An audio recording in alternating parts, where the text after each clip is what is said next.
What's up, everybody? Welcome to today's video, and just so you know, today's video is brought to you by NOCO Jump Starters. Get yourself a NOCO Jump Starter today, because we got to jump start a car at the beginning of this video. Here we go. Alright everybody, so just another day in the car business, getting out here reviewing vehicles and trying to sell vehicles 2 days before Thanksgiving. Yeah, it's Tuesday, Thanksgiving's on Thursday. And the weather's finally being pretty nice out here, you know. It's in the 60s today, a little overcast, a little rain, but good weather to be out here on the car lot working with a Nissan Xterra with a dead battery. So anyways, that's what we're doing. We got our jump starter right here. Come along with us. Now let me explain something to y'all real quickly here. Just because the car's dead at the car lot doesn't mean that it's a bad car. What we call it in the car business is lot rot. Lot rot. That's right. Cars sit on the car lot for way too long, and they don't get cranked up, they don't get moved. And so it's very important to get out here on the car lot and move things around. You know, you'd be surprised if a car sits here in the parking lot for a month straight or 2 or 3 weeks straight, they can get flat spots in the tires, which will make a car vibrate and do weird things when driving down the road with your customer. Not very good. And also the batteries can die, and they can get rust on the rotors. I mean, take a look at that. You know, a little surface rust on there. I can't tell you how many customers have said, Chad, this thing's got rust on there. It's a flood car. It's a whatever car, right? No, Mr. Customer. Cars sit on the lot. It rains outside. There's condensation. Yes, a little itty-bitty surface rust sometimes will get on your rotors. This will come right off when we drive it. And again, with the battery situation, the car sits, maybe a light was left on, this, that, and the other, and the battery just dies. So, let's go ahead and get in here, and let's crank her up. So, you know, this NOCO jump starter right here, we call it a jump box. You know, this is a really good one, man. It's done a great job for us here at the Auto Buy Center. Such a good job that the guys that own the place bought every salesperson one of these. So there's 3 brand new ones right there in the store for each salesperson. Now, wasn't that nice of them to do, you know? I mean, to give everybody a jump starter, that was really nice. So thank you to the team at Auto Buy Center for getting all of us jump starters. So, hey, so we don't have to run around and ask somebody to borrow one. Now, I've never had a car blow up on me, or a motor blow up on me, or a battery blow up on me yet in all my years in the car business. But what we're going to do with this jump starter here, as you can see, we're going to press this button, let that kind of do what it's got to do. I know it's a little tough to see, but let all those things blink around a little bit. And then supposedly what I was told is this button here you want to hold down for 5 seconds.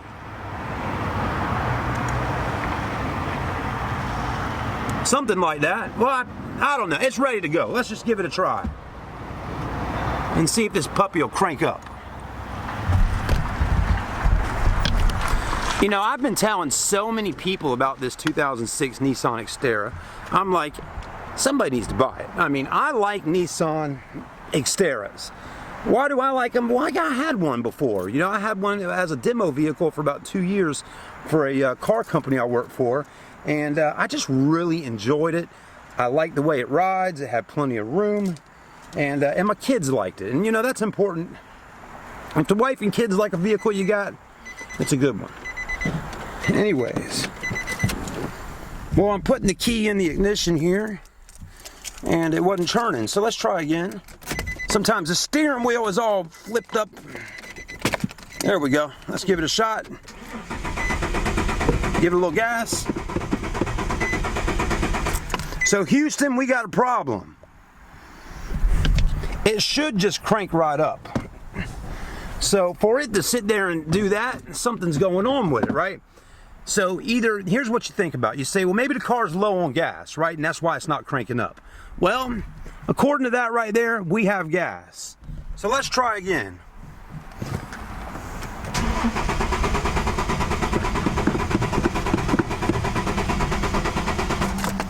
And then hitting down on that gas pedal like that, what's it gonna do? It's gonna flood the engine. So we're not gonna do that anymore. But something is going on right now, which is causing this vehicle not to crank up. Jamie! and we'll get one of our guys over here real quick to see. But right now, it's not cranking. We'll be back.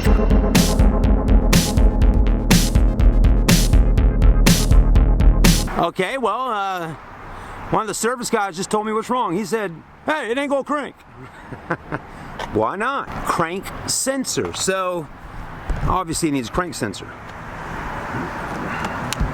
I'm assuming that's a sensor that helps it crank. Well, that's gonna be something we're gonna have to fix.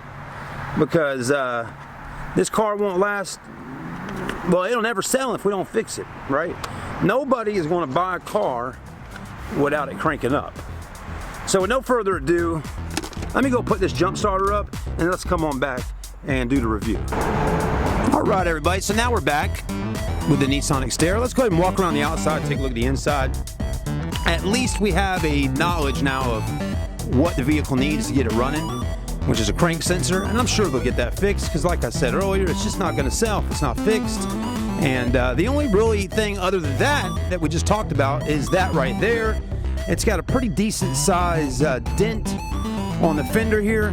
I think I walked by a guy one day, I said, yeah, it's got a basketball sized dent there, and he's like, no, that looked like a football player hit it, you know? Pretty decent sized dent, and unfortunately, since the paint is gone from right here, it is starting to get some surface rust, and it's kind of going down into there. So that needs to be fixed on it. But other than that, the rest of the body on the outside is in good shape. Tires, well, we're gonna check those in a minute here and see what's going on there. You got the running boards, four door, you got your roof racks. You know, you could tape that off up there and spray paint those roof racks and make them look good again. You know, I really like a little bit older car sometimes and loving it and taking care of it and really making it kind of come back to life again. This is one of those kind of vehicles, you know. You get it, you fix a few things, and you can really have a good looking Nissan Xterra to drive down the road in. So I kind of like it, I really do. And I tell a lot of people, hey, check out the Nissan Xterra over there. You know, it's only got around 149,000 miles on it. The price is pretty cheap. And if you need something with room and utility, this is it. You know, the back here is all plastic on your floors. So it is a little scuffed up in there. It's definitely been used, but your back seats fold down. And so that's a good thing. If you got pets, you got plenty of room. Now, it definitely looks like the shocks are pretty much gone. Okay, so it's going to need two shocks on the back to hold that up. It's going to need a new wiper blade right here.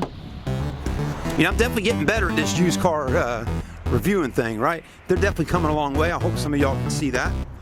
What else we got going on? Well, we do got power windows, power door locks, and all that. You got your cloth seats on the inside. A comfortable seat, by the way.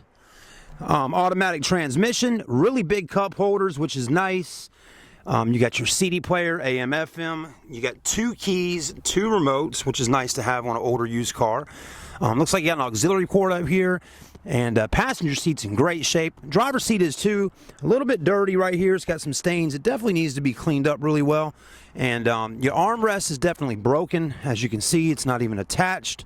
The screws are still right down in there. But that needs to be re-screwed in. And that'll be okay. Let's take a look in the back. You know, if you got kids, you got room in here to put the car seats. And it's definitely a lot more space than what I have in my Honda CR-V. And we're just tired of my car. And I've really thought about this vehicle here as in something I would buy from the lot. But we would definitely have to get it up and running. I really do. I like it. You know, this really reminds me of like a Toyota 4Runner. And I've had 4Runners and I've had one of these. So these are pretty good cars for the most part. All right, so the next part of this review here is actually checking the tire depth and seeing how that is. So check this out, everybody. We're going to check these tires out because I know a lot of times y'all see the tires in the videos and you don't know exactly how much tread's on them. And they got a specification on the videos here. I'm coming up with my own little report, okay? I'm still cultivating this thing right now. This is only my second video using this right here. But before you know it, and again, we're open to suggestions, folks. If you like watching my videos, please suggest some kind of report we could do, like a safety inspection on the videos that we could do. Anyways. Rims are in good shape, 5 stars, can't go wrong. So tires are, they're not new, but they do have tread. Let's see how much tread we got, right? Let's go ahead and start right here in the middle, roll that down. And I know I'm going to be able to see it a lot better than y'all, but what we got here, we're going off the 32nds of an inch. We are at number 3 on there. Now, according to my technician in the shop back there, he said, Chad, you really need to be 8 and up. So we're at a 3. Where are we at right here? We are at a 3. Where are we at in the back? All the way back here, we are at probably a 3. So we're at 3s all the way around. We really need to be at 5 and up, okay? When I worked for the Acura dealership, they would not put tires on the vehicle unless it was below 5. And so on the back, we're at 3. Let's see where we're at on the front tires. These are Grantland tires by Milestar. I've never seen so many different tire brand names out here at the Auto Buy Center, but that's okay. You know, we don't put tires on all these cars. A lot of times they come like this from the auction. But in the middle here on the front, let's see where we're at. We're at a number 3. At the front of it, 3. So anyways, tires are 3 all the way around. At least they're nice and even. So that lets us know that the alignment on the car is probably in pretty good shape, because all the tires front and back are you know, same numbers. So, you know, I'm kind of happy about getting this thing today. It was only $299, and it's really bringing a lot of value to our videos and our reports for the customers, which is great. All right, everybody. So realistically here, you know, would I buy this car? Of course I would. For the money that they're asking, not a bad price at $37.50. Of course I'd make an offer on it and try to get a little bit less.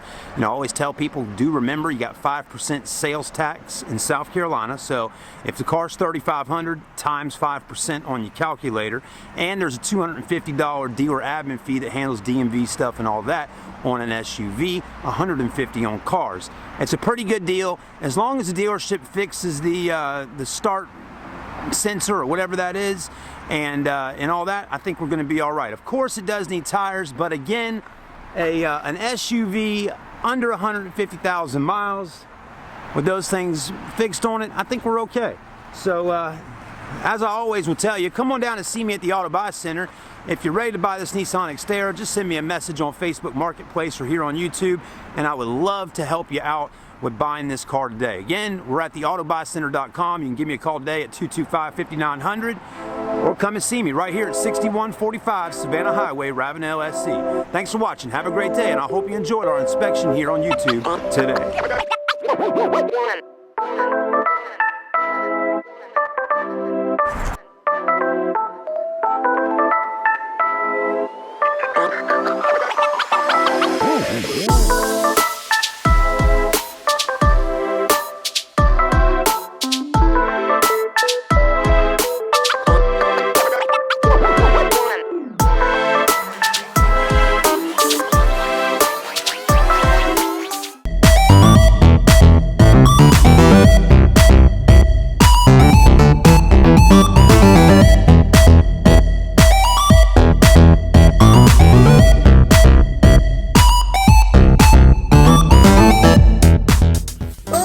This week I made a video and oh boy, yeah, I